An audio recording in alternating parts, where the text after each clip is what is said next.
এদিকে কদিনের টানা বৃষ্টিতে ঝিনাইদহ পৌর এলাকার অনেক স্থানে জলাবদ্ধতা সৃষ্টি হয়েছে।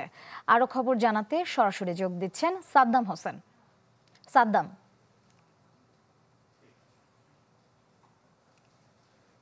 কয়েকদিনের ঘন বর্ষণের ফলে ঝিনাইদহ পৌরসভার বিভিন্ন এলাকায় জলাবদ্ধতার সৃষ্টি হয়েছে।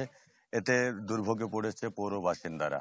আমি এখন দাঁড়িয়ে রয়েছি ঝিনাইদহ পৌরসভার যে উপশহর পাড়া, সেই উপশহর পাড়ায় এখানে এসেছে এবং এখানকার যারা বাসিন্দারা রয়েছে তাদের সাথে কথা বলেছি। তারা যেমনটি বলছে যে এই বৃষ্টির ফলে একটু বৃষ্টি হলেই কিন্তু এই এলাকায় জলাবদ্ধতার সৃষ্টি হয় এবং কোথাও পানি জমে থাকে, আবার কোথাও কিন্তু পানি শুকিয়েও যায়।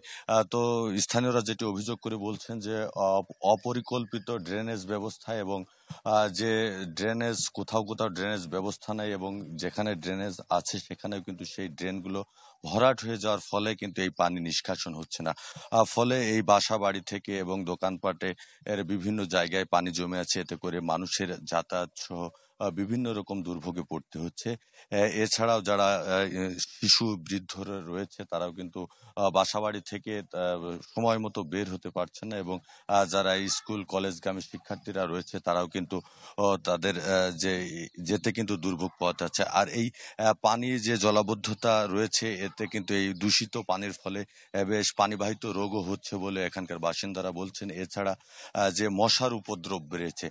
সব মিলে কিন্তু এই ঝিনাইদহ পৌরসভা প্রথম শ্রেণীর পৌরসভা হলেও অল্প বৃষ্টিতেই বিভিন্ন এলাকার এই জলাবদ্ধতা সৃষ্টি হয়। এতে করে মানুষের বাসা বাড়ির মধ্যেও কিন্তু পানি প্রবেশ করছে।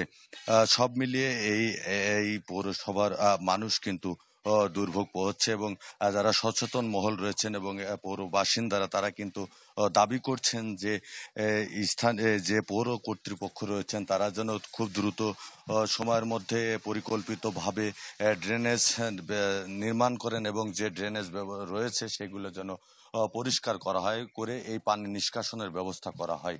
এই ছিল ঝিনাইদহ পৌরসভার জলাবদ্ধতার সর্বশেষ সংবাদ। ধন্যবাদ শ্রেয়া। সাদ্দাম।